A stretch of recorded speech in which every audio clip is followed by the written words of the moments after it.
दोस्तों, रात को मैं गहरी नींद में थी। तभी मुझे महसूस हुआ कि कोई मुझे जगाने की कोशिश कर रहा है। मैंने धीरे धीरे अपनी आंखें खोलकर देखा तो मेरे बेड के पास मेरी बहन खड़ी थी। मैं फौरन उठकर बैठ गई। पहले मेरे दिमाग में ख्याल आया कि कहीं जीजू को कुछ हो तो नहीं गया, जो वह मुझे इस वक्त जगाने आई है। पर जैसे ही मैंने अपने दीदी से पूछा, क्या हुआ दीदी? तो दीदी फौरन मेरे मुंह पर हाथ रखा और बोली, चुप रहो कृतिका, और जल्दी यहां से उठो। मैं हैरत से भरी हुई थी कि वह इतनी रात को मुझे जगाने क्यों आई है और मुझे खामोश रहने को क्यों कह रही है। फिर कुछ दिन पहले सुनी खबर की तरफ मेरा ख्याल गया। मुझे लगा कि शायद घर में कोई घुस आया है, इसीलिए वह ऐसा कर रही है। मैंने घबराते हुए इशारे से दीदी से पूछा, क्या बात है दीदी, सब ठीक तो है ना? तुम इतनी रात को यहाँ क्या कर रही? तो दीदी ने जो बात मुझसे कही उसे सुनकर मैं हैरत में पड़ गई थी। मेरी बहन चाहती थी कि मैं उसके कमरे में जाकर उसके पति के साथ बेड पर उसकी जगह सो जाऊं। मैंने उससे पूछा, तुम ऐसा क्यों चाहती हो और मैं तुम्हारे पति के साथ कैसे सो सकती हूं? लेकिन दीदी जिद कर रही थी कि मैं 2 घंटे के लिए वहां रुक जाऊं। जब वह वापस आएगी तो फिर मैं वहां से आ जाऊंगी और किसी को पता नहीं चलेगा। जबकि मुझे डर था कि अगर जीजू को पता चल गया तो वह हम दोनों बहनों को घर से निकाल देंगे। मुझे जीजू के साथ सोने में बहुत ही अजीब लग रहा था, लेकिन मेरी दीदी मिन्नत कर रही थी, इसलिए मैं चुपचाप उसकी बात मान गई और उसके कमरे में जाकर बेड के कोने पर सो गई। फिर जीजू ने मुझे, और यह सब मैं इस कहानी में बताने वाली हूँ। नमस्ते दोस्तों, आज की इस कहानी में आपका स्वागत है दोस्तों। मेरा नाम कृतिका है और मेरी उम्र अभी 16 साल की है। दोस्तों, मेरे फैमिली में मेरी मम्मी और मेरी बहनें हैं और हम एक छोटे से गांव में रहते हैं। मेरी बड़ी बहन रेखा की शादी एक बड़े शहर में हुई थी और वह अपने पति के साथ शहर में रहती थी। मैंने जब बोर्ड की एग्जाम पास किया तो पास के ही एक कॉलेज में एडमिशन के लिए फॉर्म जमा करवा दिए, क्योंकि हमारे गांव की लड़कियां वहीं पढ़ने जाती थीं। लेकिन मेरी बहन ने जिद की कि वह मेरा एडमिशन बड़े शहर में करवाएगी और खुद ही मेरे सारे डॉक्यूमेंट ले गई और अपने शहर के कॉलेज में जमा करवा दिए। जब मेरा एडमिशन हो गया तो उसने खुद ही ऑफर किया कि मैं उसके घर में उसके पास रहूंगी। मेरी दीदी ने अपने पति और अपने मम्मी पापा को कैसे राजी किया, मुझे नहीं मालूम, पर मैं खुश थी कि मुझे एक शहर के कॉलेज में पढ़ने का मौका मिल रहा था और मैं गांव छोड़कर शहर में आ गई। मुझे यहाँ आए अभी ज्यादा दिन नहीं हुए थे, लेकिन हर काम में मेरी बहन मेरा साथ देती थी। जिस तरह का फैशन चलता था वह मुझे उसी तरह के कपड़े लाकर देती थी, मुझे अच्छा खाना खिलाती थी और मेरी सारी फरमाइश पूरी करती थी। और इसी तरह के बहुत से एहसान दीदी के मुंह पर बन गए थे। वैसे भी वह मेरी बड़ी बहन थी, तो मैं उसकी हर बात माना करती थी। सब कुछ बिल्कुल ठीक चल रहा था। जब पहली बार कॉलेज में छुट्टी हुई तो मैं बहुत खुश थी कि अब मैं वापस अपने गांव जाऊंगी और अपने दोस्तों से मिलूंगी। लेकिन मेरी दीदी ने मुझे ज्यादा दिन गांव में रहने नहीं दिया। वह बोली, तुम शहर में ही रहो और अपनी पढ़ाई पर ध्यान दो। मुझे लगता था कि वह मेरा बहुत ख्याल रखती है।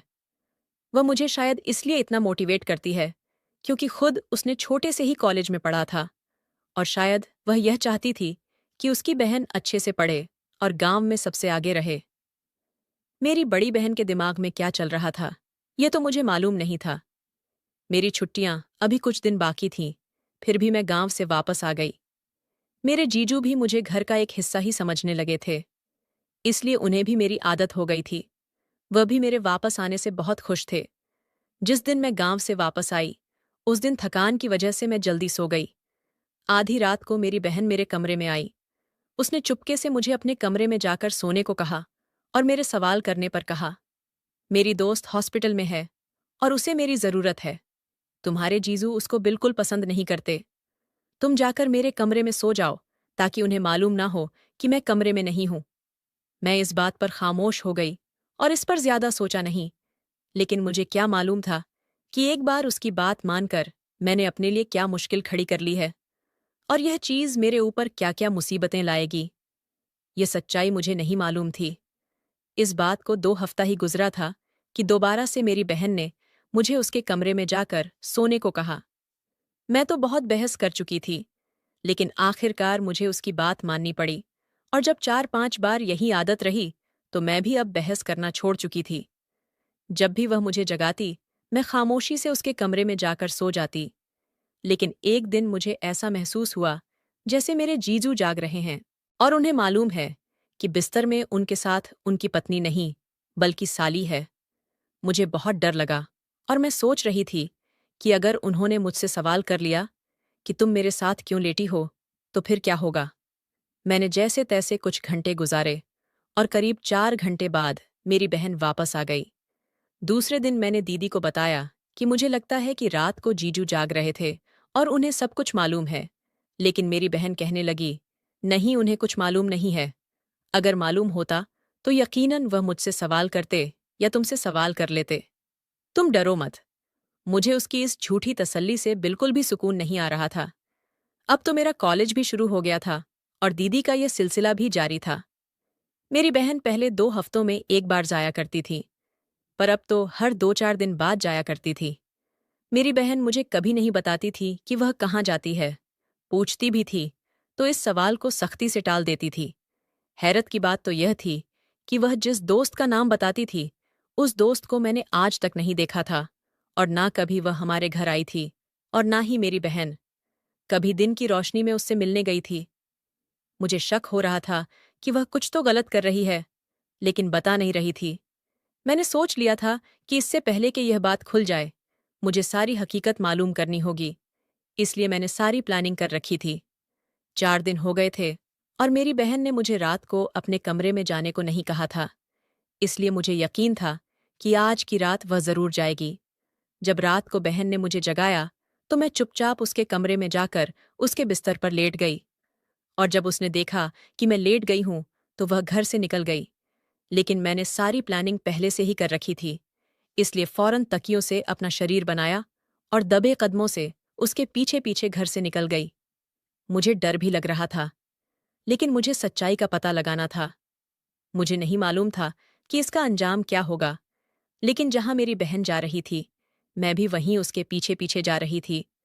मुझे इस बात की भी चिंता थी कि अगर मेरे जीजू जाग गए तो फिर क्या होगा, क्योंकि मुझे पहले से ही यकीन था कि वह सब कुछ जानते हैं। गली में बहुत अंधेरा था और मैं बहन के पीछे पीछे दबे पांव चल रही थी। मुझे यूं लगता था जैसे उसे एहसास हो रहा हो कि कोई उसके पीछे आ रहा है, क्योंकि वह थोड़ी दूर चलने के बाद रुककर पीछे भी देख लेती थी।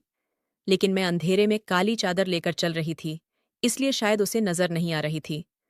तभी मैंने देखा कि मेन रोड पर एक गाड़ी खड़ी हुई है। मेरी बहन उसी गाड़ी में बैठकर चली गई। अंधेरे की वजह से मैं गाड़ी का नंबर भी ना देख सकी।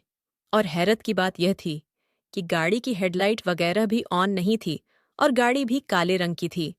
इस वजह से मुझे कुछ मालूम नहीं हो सका कि वह गाड़ी किसकी है और उसका नंबर क्या है। मेरे पास अब कोई रास्ता नहीं था, इसीलिए मुझे वापस घर आना पड़ा। मैं खामोशी से अपनी बहन के कमरे में आ गई और उसकी जगह जाकर लेट गई। मुझे पूरा यकीन था कि मेरे जीजू जाग रहे हैं, लेकिन उन्होंने मुझसे कोई सवाल नहीं किया और ना ही मैंने कोई आवाज पैदा की। फिर 4 घंटे के बाद दीदी वापस आई। उसने मुझे खामोशी से इशारा किया और हमेशा की तरह मैं उठकर अपने कमरे में चली गई और वह अपनी जगह पर लेट गई। लेकिन मैंने सोच लिया था कि आज सुबह अपनी बहन से फिर सवाल करूंगी कि वह कहाँ जाती है। अगर उसने मुझे कुछ न बताया तो सारी बातें अपने जीजू को बता दूंगी, क्योंकि मैं इस खेल का हिस्सा नहीं बन सकती थी और ना ही बनना चाहती थी। मुझे अपनी बहन पर हैरत हो रही थी कि वह कैसे यह सब कुछ कर रही है, क्योंकि मुझे यकीन था कि वह गलत रास्ते पर चल रही है और उसकी ऐसी कोई दोस्त नहीं है जिसे वह इतनी रात हॉस्पिटल लेकर जाती है। शायद वह किसी लड़के के साथ जाती है। और अब मैं अपनी बहन के घरेलू मामलों में बहुत गौर कर रही थी, तो मुझे अंदाजा हुआ कि मेरे जीजू की सैलरी इतनी ज्यादा नहीं है, तो फिर मेरी बहन रोज रंग बिरंगे सूट कहाँ से लेती है और मुझे भी ढेर सारा पॉकेट मनी देती है। ये सारे पैसे उसके पास कहाँ से आते हैं। जैसे जैसे मैं सोचती जा रही थी, मुझे हर कहानी में शक नजर आ रहा था। कुछ तो गलत हो रहा था और इसी बात ने मुझे बहुत ज्यादा परेशान कर दिया था, क्योंकि अगर यह बात खुल जाएगी तो मेरा भविष्य भी खराब होगा और साथ में बहुत ज्यादा बदनामी भी होगी। पर दीदी ये सब क्यों कर रही थी? उसकी एक ही ख्वाहिश थी कि उसकी शादी किसी शहर में हो, और उसकी यह ख्वाहिश पूरी भी हो चुकी थी। तो फिर वह जीजू को क्यों धोखा दे रही है? मेरे मन में बहुत सारे सवाल थे। लेकिन मेरे पास जवाब नहीं थे। जवाब मेरी बहन के पास थे, जो मुझे देना ही नहीं चाह रही थी। मुझे उससे हर सवाल का जवाब चाहिए था। इसलिए मैंने दूसरे दिन सुबह कॉलेज से छुट्टी कर ली और जीजू के ऑफिस जाने के बाद अपनी बहन से सवाल किया, तुम कहाँ जाती हो और किसके साथ जाती हो? मुझे आज सब कुछ सच सच बता दो, क्योंकि मैं जानती हूँ कि तुम किसी गलत रास्ते पर निकल गई हो। कल रात मैं ही तुम्हारा पीछा कर रही थी, और अब भी अगर तुमने मुझे सच न बताया तो मैं तुम्हारे पति को सब कुछ बता दूंगी। मेरी बात सुनकर वह परेशान सी हुई, लेकिन फिर दीदी ने कहा, अगर मैं किसी के साथ जाती हूँ तो यह मेरा मसला है। मैं तुम्हें यहाँ इसलिए लाई थी ताकि तुम मेरा साथ दे सको। मेरा और तुम्हारा चेहरा एक जैसा है। अंधेरे में किसी को बिल्कुल समझ नहीं आएगा कि मैं कौन हूँ और तुम कौन हो, और तुम्हें यह सब कुछ करना ही होगा जब तक मैं चाहती हूँ। अगर तुम मना करोगी तो मेरे पास एक ही रास्ता है कि मैं तुम्हें गांव वापस भेज दूंगी और माँ को यह बता दूंगी कि तुम्हारा अपने जीजू से किसी किस्म का कोई रिश्ता था, इसलिए मैंने तुम्हें वापस भेजा है। इसके बाद ना तो मम्मी पापा तुम्हें आगे पढ़ने देंगे और ना ही गांव में तुम्हारी कोई इज्जत करेगा। उसकी इस बात ने मेरी आंखें खोल दी थीं। अगर दीदी सच में ऐसा कर देगी तो मैं किसी को मुंह दिखाने के लायक नहीं रहूंगी। लेकिन मुझे अपनी बहन की खुदगर्जी पर अफसोस भी हो रहा था। मैं उसी वक्त रोते हुए वहां से उठ गई और अपने कमरे में जाकर सोचने लगी कि दीदी यह सब कुछ क्यों कर रही है। वह तो बहुत ही सीधी सादी सी लड़की थी। उसने कभी कोई गलत रास्ता नहीं चुना था, जबकि वह शहर में अकेले पढ़ने भी गई थी। उसने शहर में रहकर 5 महीने का कंप्यूटर कोर्स किया था। तब वह अकेली रहती थी। हमने कभी भी उनके बारे में कोई गलत बात नहीं सुनी थी। तो अब जब वह शादीशुदा है तो ऐसे काम क्यों कर रही है? कभी कभी लगता था कि वह कुछ गलत नहीं कर रही है, लेकिन आंखों देखा कभी झुलाया नहीं जा सकता है। मैं हर तरफ से फंस चुकी थी। अगर किसी को कुछ बताती तो मेरी बेइज्जती होती, और अगर ना बताती तो मुझे अपनी बहन के इशारों पर नाचना था और उसकी कठपुतली बनकर रहना था। इसलिए हर रास्ता बंद हो चुका था। पढ़ाई अधूरी छोड़कर गांव जाती तो भी सब सवाल करते, और अगर किसी से कुछ बताती तो बहन की धमकी सामने थी। इसलिए मुझे खामोशी से वही करना था जो वह कह रही थी। हालांकि इस काम में मेरी रजामंदी नहीं थी, और दूसरी तरफ मेरे जीजू के रंग भी बदलते जा रहे थे, जो मेरे लिए बहुत ज्यादा परेशानी की बात थी।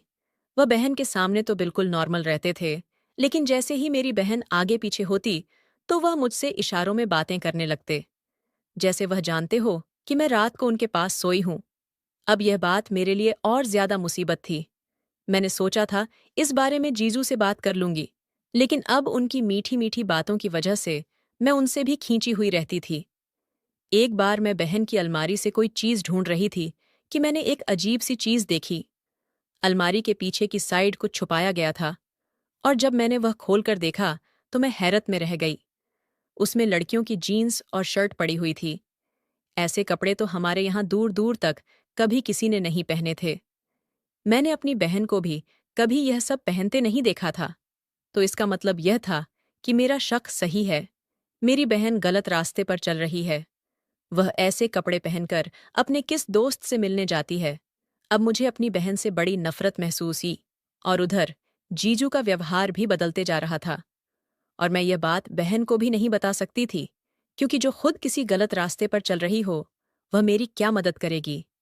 फिर एक दिन ऊपर वाले ने मेरी सुन ली और मुझे सारी हकीकत मालूम हो गई।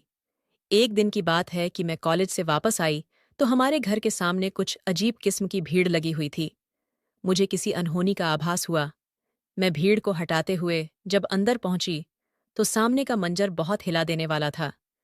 पुलिस वालों ने मेरे जीजू को पकड़ रखा था और मेरी बहन वहीं पर खड़ी थी, लेकिन वह कुछ भी नहीं बोल रही थी। मैंने पूछा, ये सब क्या हो रहा है? तो मेरी बहन ने फौरन मुझे पकड़कर अपने पीछे कर लिया और कहा, बिल्कुल खामोश रहो। मुझे लगता है कि मेरी बहन ने अपने पति को पकड़वा दिया है ताकि वह किसी और के साथ रंगरलियां मना सके। यही बात मैंने अपनी बहन से बोली तो उसने मुझे खामोश रहने को कहा। मेरे जीजू चीखते रहे, पर दीदी के माथे पर एक शिकन तक नहीं आई और पुलिस उनको पकड़कर ले गई। भीड़ हटने के बाद मैं अपनी बहन पर गुस्सा होने लगी। मैंने कहा, तुम्हें अपने पति को गिरफ्तार नहीं करवाना चाहिए था। अगर तुम्हें वह पसंद नहीं थे तो तुम उनसे डिवोर्स ले सकती थी। लेकिन किसी बेगुनाह को ऐसे पकड़वाना बिल्कुल भी अच्छी बात नहीं है। मेरी बहन ने कहा, कृतिका, वह बेगुनाह कैसे हैं? क्या वह तुम्हें तंग नहीं करते थे? क्या मेरी पीठ पीछे वह तुम्हें गलत निगाह से नहीं देखते थे? क्या उन्होंने तुम्हारे साथ जबरदस्ती करने की कोशिश नहीं की थी? तुम मुझे यह सारी बातें बताती नहीं थी, पर इसका मतलब यह नहीं है कि मुझे कुछ पता नहीं था कि क्या हो रहा है। दीदी की इस बात पर मैं सिर झुकाकर रह गई तो मेरी बहन ने कहा, अब तुम यहां बैठो, आज मैं तुम्हें तुम्हारे सारे सवालों के जवाब दूंगी। और फिर मेरी बहन ने मुझे जो हकीकत बताई वह मुझे हैरान परेशान करने के लिए काफी थी। वह बोली, क्या तुम्हें याद है कि मैं शादी से पहले शहर में 5 महीने का कोर्स करने आई थी?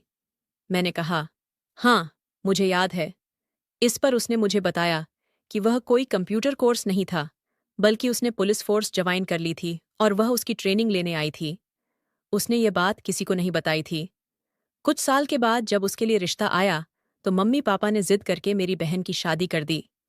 लेकिन जब शादी के बाद उसने अपने पति से कहा कि वह पुलिस फोर्स ज्वाइन करना चाहती है, तो जीजू ने सख्ती से मना कर दिया। उसने उन्हें नहीं बताया था कि वह पहले से ही फोर्स ज्वाइन कर चुकी है। जब उसने ज्वाइन किया था तो उसकी हेड ने उससे कहा था कि वह रिजाइन ना करें, बल्कि वह डेली ना आए, लेकिन पुलिस के जो छुपे हुए मिशन हैं उनमें वह मदद कर दिया करें। इस पर उसने हामी भर ली। शुरुआत में उसे ऐसा लग रहा था कि घर की किसी मजबूरी की वजह से उसका पति मना कर रहा है।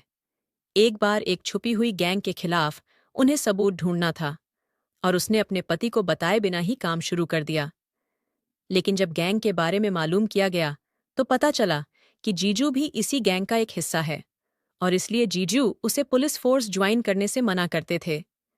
धीरे धीरे दीदी को यह भी समझ आ गया था कि जीजू मुझ पर भी बुरी नजर डाल रहे हैं, इसलिए उसने अपने प्लान को जल्दी पूरा करने का फैसला किया और जल्दी से जीजू के खिलाफ भी सबूत ढूंढ लिए।